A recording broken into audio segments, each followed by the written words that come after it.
the very harsh reality of when you realize the dream is not the dream that you were really going after, the impact that it was having on my health and my relationships, you guys, not good. Took me a while to recover out of that.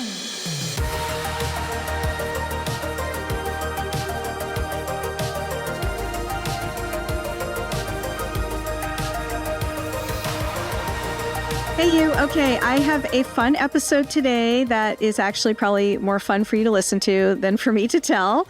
But I gave you my Shark Tank story, but I haven't explained why I walked away from a company that Mark Cuban invested in. And honestly, if he hadn't invested, I don't know if anyone would care, but I still think there are just so many great lessons woven throughout this that I want to share it. And honestly, it would be really easy to not tell this story because at one point it was extremely painful and challenging, and it is easier to brush those experiences under the rug most of the time. But part of the reason I'm doing this podcast is because so much of the content out there on raising money is from either a VC perspective or it's from that top, percentage of VC-backed companies that exit for $1 gazillion. And obviously those experiences are incredibly valuable and those people are insanely amazing. The much more common story is one of entrepreneurs pivoting or having to pivot or choosing to pivot or faced with, should I pivot?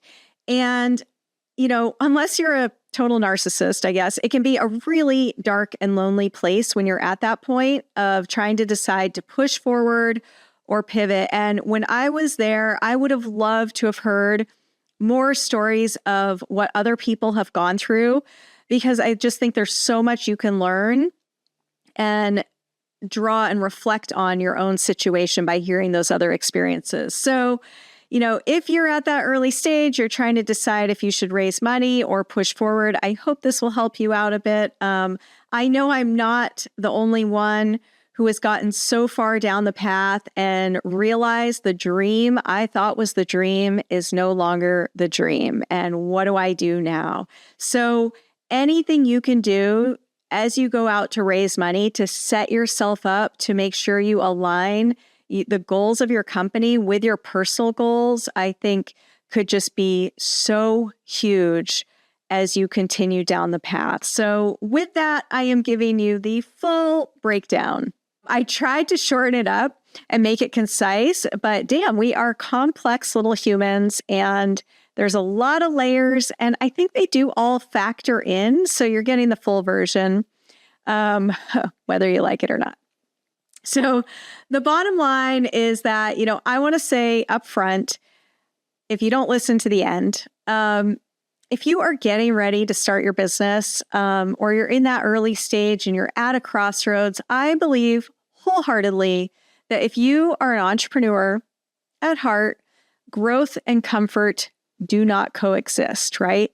So I don't want the challenges I'm going to talk about to discourage you.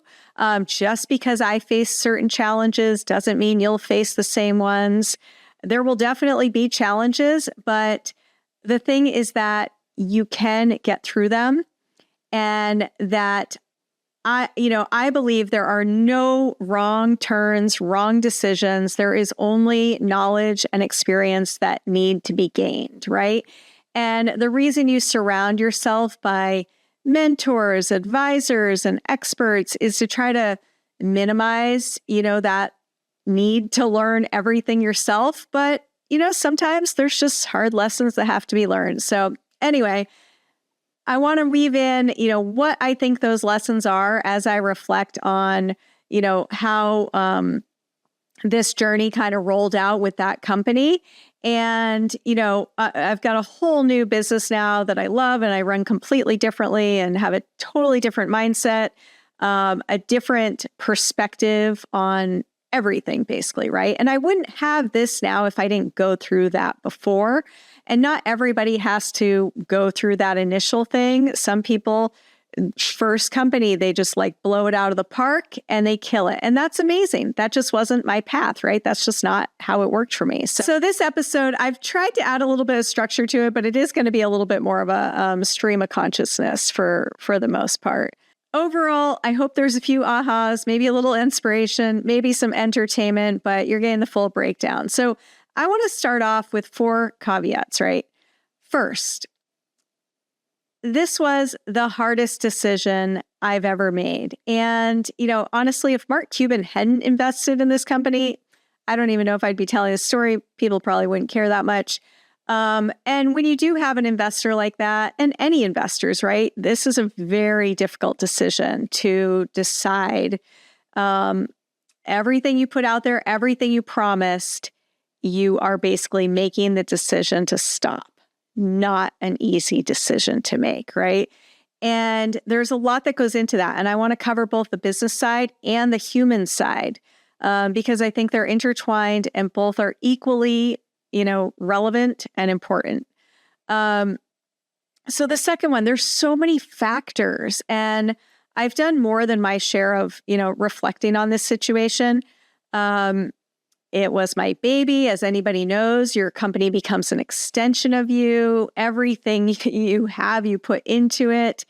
And, I look at companies like, actually, right before I was doing this, I was like, whatever happened to that company, Beatbox? So Mark had invested in another alcohol brand called Beatbox. The same year they were on Shark Tank, got a deal, blah, blah, blah. And they're at like 100 million now. And it's fascinating. And I'm so stoked for them because I know how hard it is, especially in alcohol. And I think I want to get them on the podcast because I have so many questions I want to ask them and pick their brain. But it's easy to do that. Like, well, would I have been at 100 million if I didn't make the decision to kind of walk away? And I really do believe, like looking back and knowing now that I know what happened with the industry, I do believe that I would have been there. But for me, it would have come at a cost at that point of where I was at in my life, I believe. And that cost was too high. So I really don't regret it. Even looking back, I've just learned a lot about myself, and I believe I made the right decisions that were right for my life and where I was at and what I want out of my life. So the other caveat is that I want to just say Mark Cuban is amazing. He's an incredible person. I can't say enough good things about him. Honestly, all of my investors where I feel very lucky to have had great investors. My only regret is that they didn't get the return that they were looking for, obviously.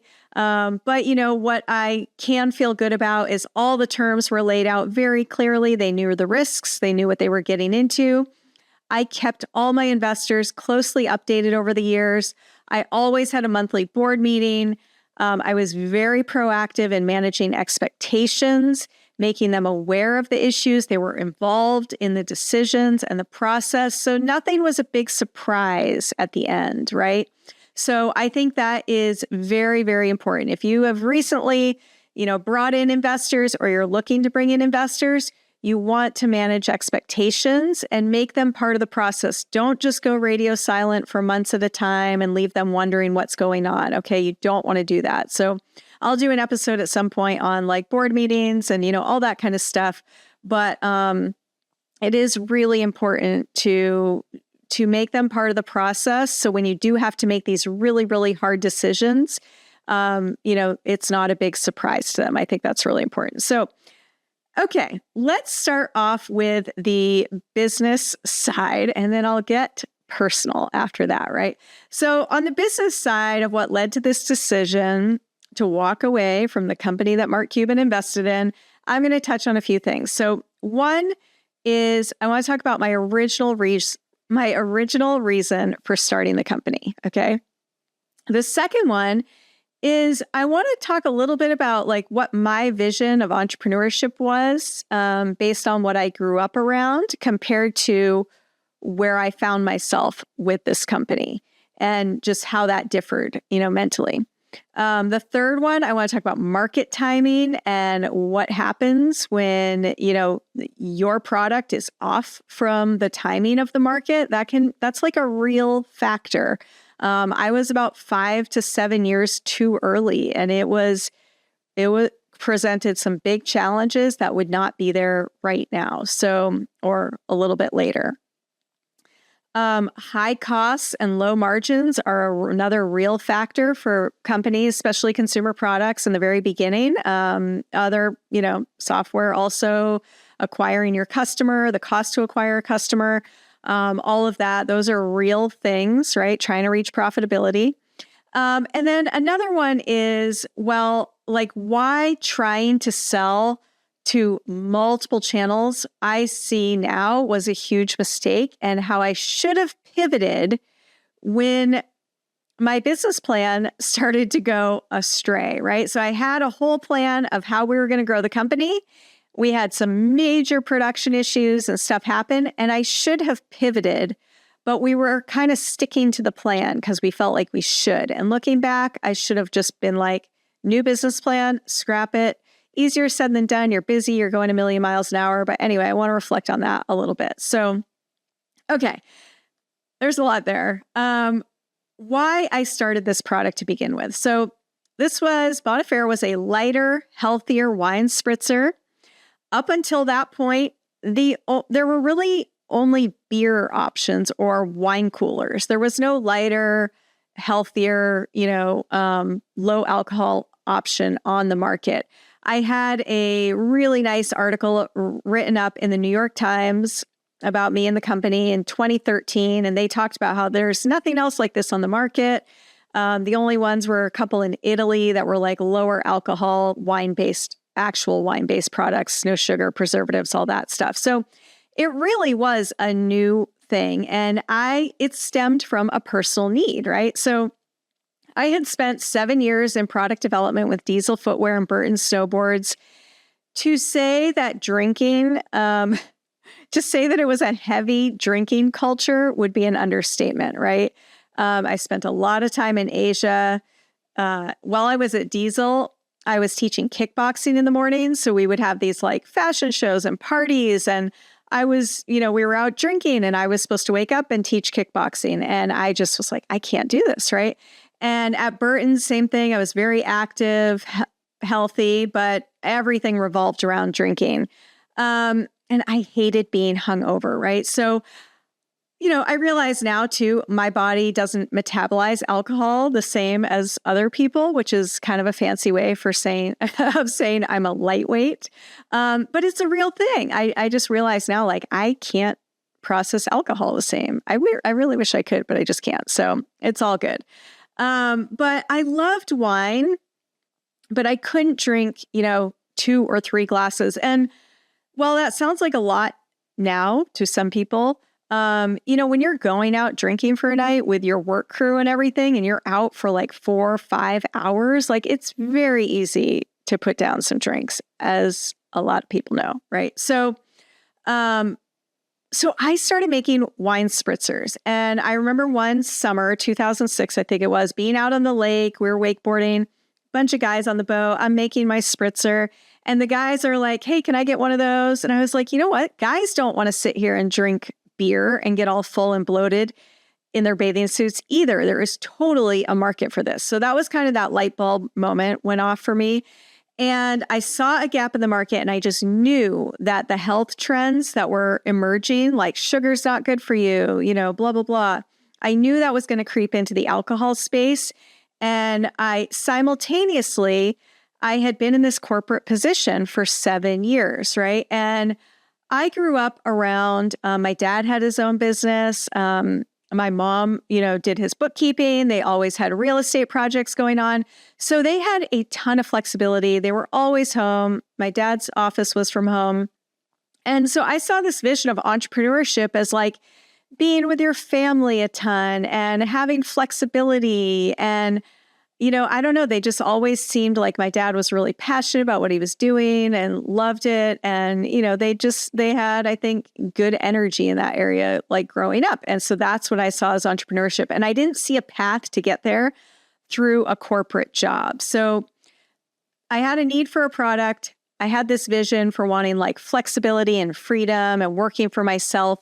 And that's like what led me to decide to go for it. Once I got further down the path, and I'm in this grind, working 16 hours a day, it started to dawn on me that this is a very different vision of entrepreneurship than what I had originally, imagined, right? And it was super exciting and fun. So I was loving it, but I was also getting very, very burnt out. I mean, it was tough. It was not easy, right? So, that vision was very different from the reality of startup hustle culture and all of that, right? So that was a big factor right there.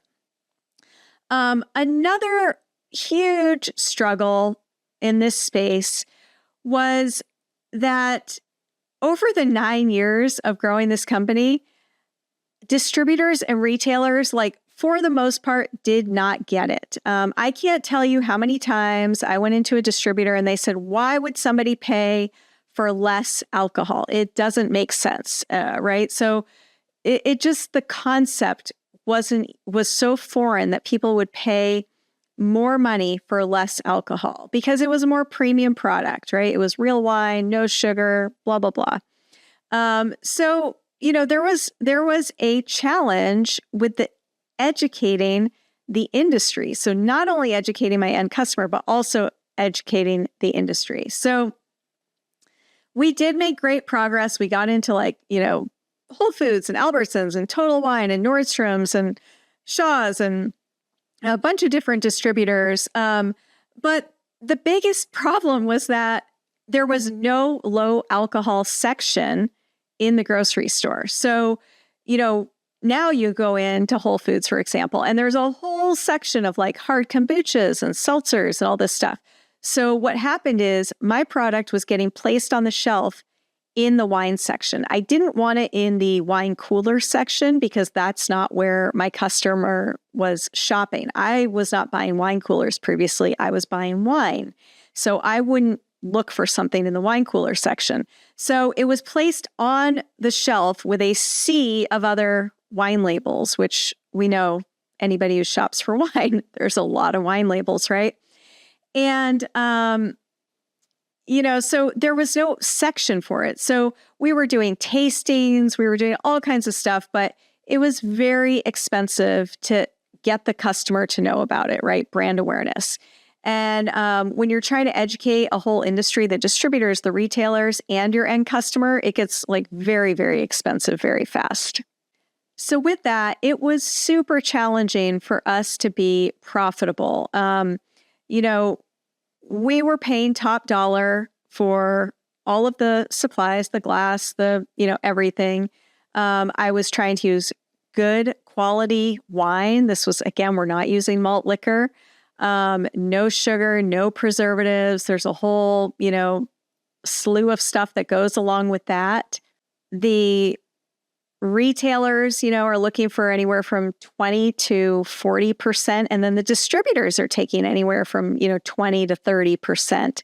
And it was very expensive and we just couldn't reach profitability, right? So bootstrapping this really wasn't an option. We needed, funding ongoing. So that was kind of another business aspect of it, right? So an extension of that was that now everything is in a can, but again, I was trying to use more premium materials. And another thing, I purposely wanted it below 7% alcohol so that we could put follow FDA guidelines, which means putting the nutritional label on the bottle, right? Because that way we could list how much sugar. The customer that I was going after wanted transparency on ingredients and they want to know what's in it. And I got to tell you guys, I have witnessed wineries dumping high fructose corn syrup into their wine and they don't have to list it on the label. It's crazy. There's so many preservatives and chemicals and all kinds of stuff in wine. Not all wines. I think the smaller the winery, the better. But these mass-produced wines, and just going to say there's a lot of stuff we don't know about in there, right? So Anyway, that was super important to me. And anytime you're trying to do something a little bit different like that, it screws things up. So because of that, that limited the number of bottlers that I could use. So it was very challenging to find a winery who could bottle for us. So again, that added to like pricing, our ability to expand, different materials we could use for packaging and all that good stuff. So the last real business reason that I want to touch on is, and this is a real thing, and I hope more than anything that this is a lesson that can help some people out. We tried to go too fast and too broad after Shark Tank aired.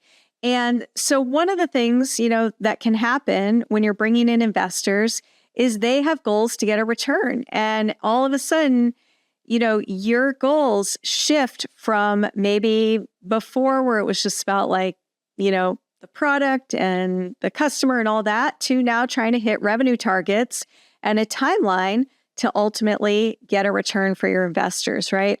So, I don't know. I could say we got caught up in that a little bit. Also, Shark Tank, you get so much exposure that all of a sudden distributors are calling you and retailers are calling you. And so we originally had planned to do wholesale because that was kind of the traditional way, and online sales. But online sales weren't what they are now. You know what I mean? Now it's just so common to have a club and a subscription and all of that. But that didn't seem to be enough then to be able to just hang our hat on that channel. So we were trying to do on-premise, which is like bars and restaurants and resorts, off-premise, which is grocery stores, and then also online. And on-premise, extremely expensive place, hotels, resorts in Vegas, they wanted huge placement fees, $25,000, $100,000 just to get your product there. And then you're still not making money on the sales as it's selling through. And then even at the wholesale off-premise channel, the retailers and distributors are taking such a big percentage of margin that you're not really left with any profit, especially after you're doing tastings and stuff like that. So looking back, if I knew now what I knew then, I would have probably said like, hold up, we've had some issues. We need to really pull it back and grow within the channel that has the best chance of profitability, right? And that would have been just going direct online. It would have been a much slower and steadier approach of just kind of building up that customer base online. But I think it would have been a lot more sustainable. So don't get caught in the shiny object syndrome. Don't try to do everything. It's so hard to say no, especially in those early stages when you finally get some traction and everybody wants to carry it. It's so easy to just try to do it all. But man, that is one of the biggest things that I would do differently. So any advice there is stay focused. Don't be afraid to pivot from what your original plan was if something is not working or proving to be too expensive. That can really, really save you right there. So, okay, those are all of the business reasons for the most part. All in all, we were about 7 years too early. Had I known that, the market was going to turn into an $11 billion industry. There was an article in Forbes, I think it was like last year, 2 years ago, that basically said the no alcohol, low alcohol category has blown up to $11 billion. There's now, every grocery store has a huge section. So of course, if we all had a crystal ball, we could do a lot of things differently, right? But had I known that was going to happen with the market, maybe I would have made a different decision. But it still would not have been the best decision for me at that time. And I'm going to get into those reasons next on the more like human personal side of where I was at, right? Okay, so the things I want to cover on the more personal side, I want to talk about my motivation level and what happened and what happens when you get burnt out and, things change and blah, blah, blah. The very harsh reality of when you realize the dream is not the dream that you were really going after. the impact that it was having on my health and my relationships, you guys, not good. Took me a while to recover out of that. Some of the blocks that I had, like limiting beliefs and mindset shifts that I needed to make, I think at that time, looking back, and again, it's all good. This is like the life path. It's all good. I've learned so much, and some people don't need to learn those lessons. Some people have those things dialed, right? Again, so it all works out the way it's supposed to work out. That's what I believe. But anyway, definitely some things that had those been different, I might have done things differently and avoided some of that burnout. Maybe not. I don't know. But just in reflecting, those are some of the things I see. I think being burnt out really affected me setting that next set of goals that I needed to go after in the business.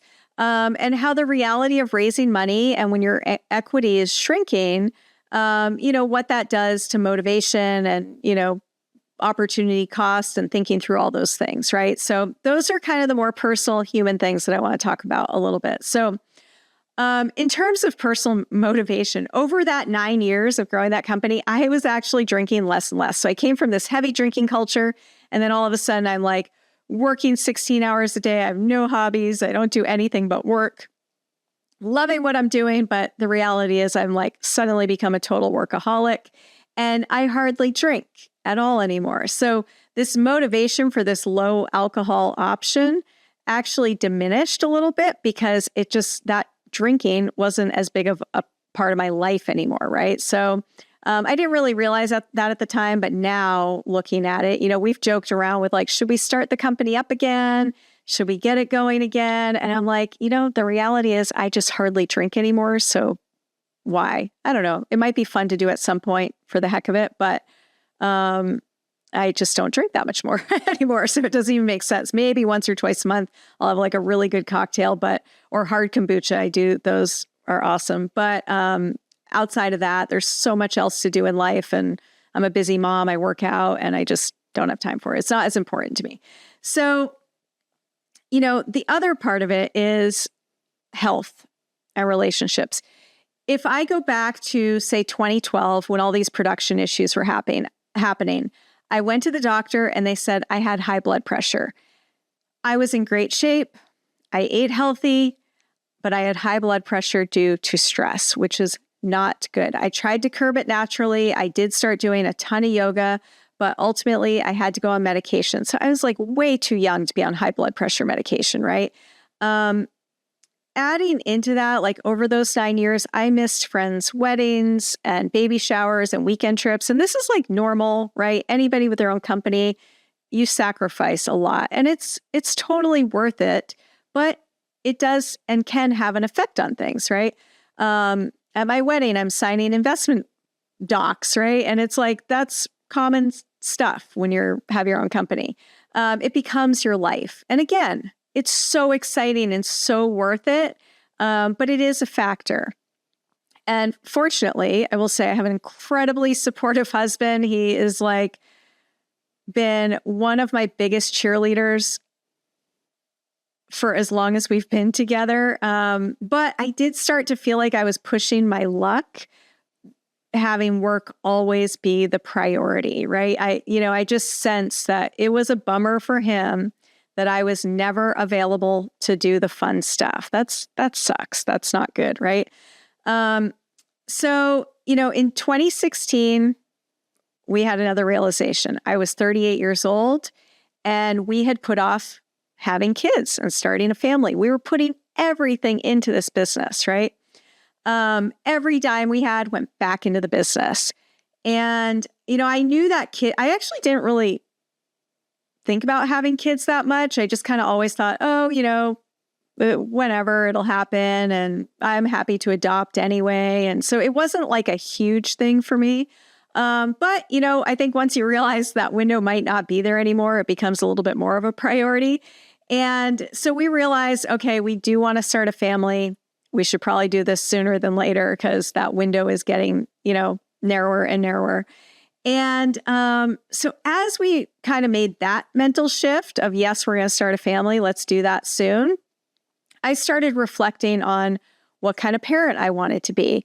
And I was really lucky, you guys, to grow up with parents who were always around. I mean, literally after school, I'd get home and there would be like fresh cookies and a loaf of bread ready for us. It was like a treat if I got off the bus and my mom's car wasn't there, because they were always around. And I think that is really important, especially today. I mean, man, it's a scary world out there for kids. And I was traveling like crazy, and all I could think was, I don't want to be that parent who's gone all the time. And I'm not saying there's anything wrong with that, but that just personally wasn't what I envisioned for myself as a mom, right? So that was kind of looming in the back of my head, and I was trying to reconcile that with, how am I going to do this business and, be this mom who's present and here? And I think that's where it creeps into the mindset thing. If I had this limiting belief that I had to do everything. The hustle startup culture was very real. Wear a ton of hats. You have to kill yourself. You have to grind. I think that was a real thing. I think it is. People are backing off of that a little bit now, thank goodness, because it burns you out, right? A lot of people get burnt out. Some people can do it. Some people just have the stamina to just go. I think like Mark Cuban, and maybe it is a different, gene, right? But some people can do that and probably not have it affect their health. Maybe, I guess, or I don't know. It doesn't matter to them as much, but it was starting to wear on me. So I had that limiting belief that I had to kill myself in order to make this business happen. And I couldn't see a way to like have kids and keep working 16 hours and do both and not like completely die of a heart attack, right? My great grandmother died at 46 of a heart attack. I have heart issues on my mom's side of the family. I see a cardiologist every year right now.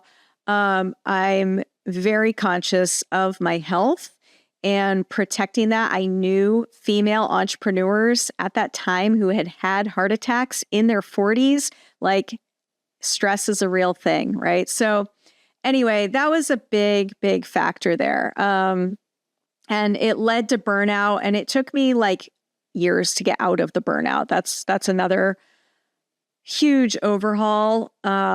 Not only physically, but mentally, to get out of burnout is really challenging. And I think when you are burnt out and you're in that space, it's hard to be really clear-headed and to, take a step back and just go, I need to regroup and come up with a new plan and reframe how we're going to run this company with me as a mom. That's really ideally what I should have done, but wasn't in a space to be able to do that. So the last thing that I think I totally screwed up is I am a huge believer in manifestation. I have manifested things multiple times, and I had 2 goals on sticky notes in my office, okay? One of them was to raise $1 million, and the other one was to get into Whole Foods. Those were at the very beginning before, but right when I started this out, those were my goals. I was like, I'm going to raise $1 million and I'm going to get into Whole Foods, new product, no experience in the industry.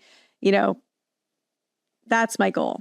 If I can get there, then I can do anything. That was kind of my thought process. So I reached that goal, but the problem is I didn't write a new damn sticky note.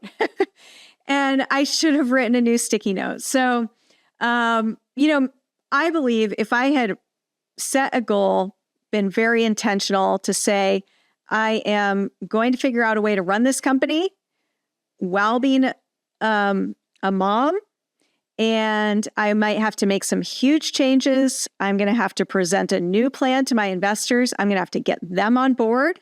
I'm going to have to figure out how to do this. If I had done that, I think it probably could have been possible. But I was in such a burnt out space. It just wasn't happening. So all that to say, that's where I was at. That's the more human, personal side of it.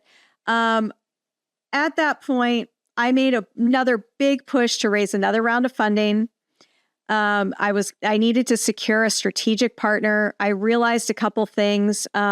It's really hard to run a company and be the full-time person, raising money. I also realized that I was going out pitching new investors and they were like, you have Mark Cuban on your board. Like, why is he not investing?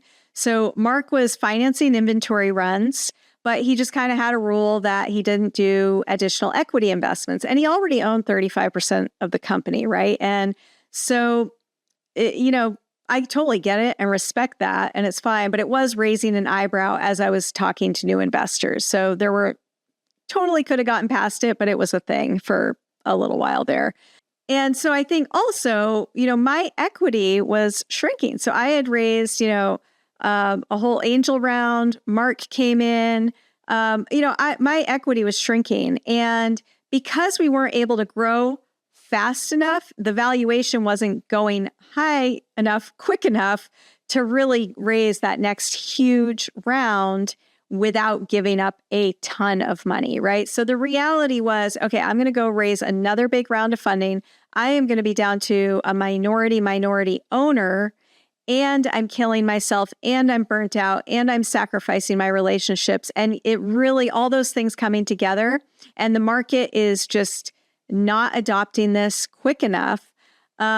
You start to just question, like, what am I doing, right? Is this the right thing? So little did I know that 2016, so the year I was making this decision to walk away, was also the year that Whiteclaw was introduced. And the low alcohol category was about to explode. So it took Whiteclaw as a huge company to invest a ton of money. They had the distribution partnerships, like all that, to educate the public about a low alcohol option, right? And the benefits of it. It was a totally different product, but that's kind of what it took to kind of get that low alcohol, lighter, non-malt liquor option started. Although I do think maybe they were made with malt liquor, but anyway, it wasn't full of sugar and all that stuff. So not knowing that the category was about to explode, midway through my pregnancy, I just saw this continued uphill battle ahead. I talked to James, I talked to some of my advisors. Finally, I talked to my investors. They all were super supportive. They said it was not for lack of hard work. We're just, under-resourced, underfunded. The space is tough with alcohol. The category hasn't been established. And they gave me their blessing, more or less, to transition out. So I was like, let's try to sell what we have. We had a few options lined up, fell through for a few different reasons. And then a month before my son was born, I was put on bed rest because of blood pressure went through the roof. I ended up in the ICU for a few days. I'm telling you, my health, the stress was not doing me any good. Let's put it that way. So I spent about 6 months winding down operations, trying to think through what I was going to do next. It's a crazy point when you've been wearing so many hats for so long and you have no idea what you're even good at that point. But it was the hardest decision I've ever made. And today I'm happy to say my blood pressure is good. I only travel twice a year, and that's to go back east with my family to our home in Vermont, where I get to be on vacation and do a little bit of work at the same time. I get to pick my son up from school and drop him off and go to his sports stuff. And I'm there all the time. I get to cook dinner. And I still have a business also, right? So it is possible, but I did have to make some bigger changes. And I think if I had made those changes earlier in that company, it could have been a different story. So that's the biggest takeaway that I want to get across today, is that be very deliberate with what you want. Really be clear on what you personally need and professionally want as goals, and try to map those out early in the process and try to stick to that. Because I think that will make whatever you're doing so much more sustainable. So So then, yeah, right after that, my son was born. I was like, what the heck am I going to do? And we thought we were going to have more than one kid. So I was like, you know what? I just want to get a job. I just need to like check out, not have all the pressure. I need to regroup, focus on like Kid Zone. And so I got a job, VP of Sales and Marketing for a music company, a local company, small company. I wanted to be able to make an impact. And, it's crazy.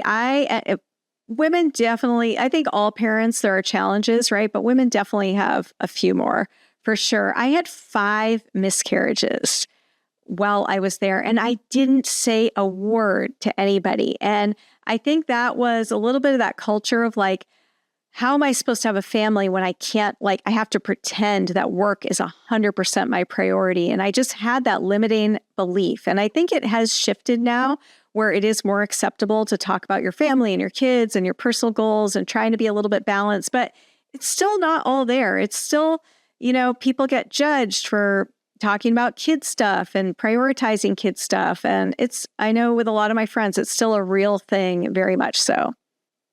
So after that, then quickly realized the job was like not for me. I am an entrepreneur at heart, but I had to find a place that I could have both the visual that I grew up with of entrepreneurship, where it does allow me to have freedom and time and spend time with my family and be healthy, exercise and all that good stuff, right?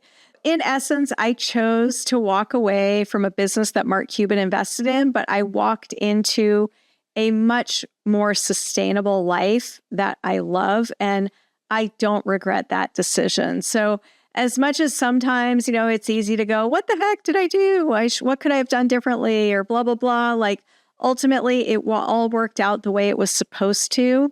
Not an easy, it was a big zigzag to get here. But it all worked out the way it was supposed to. So I really believe you just have to pick a path and keep moving forward and keep pushing. And if there's any advice out of like any of that, is just, again, to be clear on your goals, both personally and professionally. And if you're raising money, like try as hard as you can to not let that one investor goal take over your whole life. Like I do believe you can pursue that and achieve that and also achieve your personal goals. And I'm excited to get some entrepreneurs on here who have done that. But don't do what I did. And hopefully that is somewhat helpful. So also, if you are at that point of burnout, I know how that feels. And we're going to do a whole episode on how to avoid burnout. It's a real thing, right? I urge you, if there's any way you can take a week off, sit down, look at your business, think outside the box. What do you need to change to get you out of the hamster wheel? One of my favorite books I've read in the last few years is by Dan Martell, Buy Back Your Time.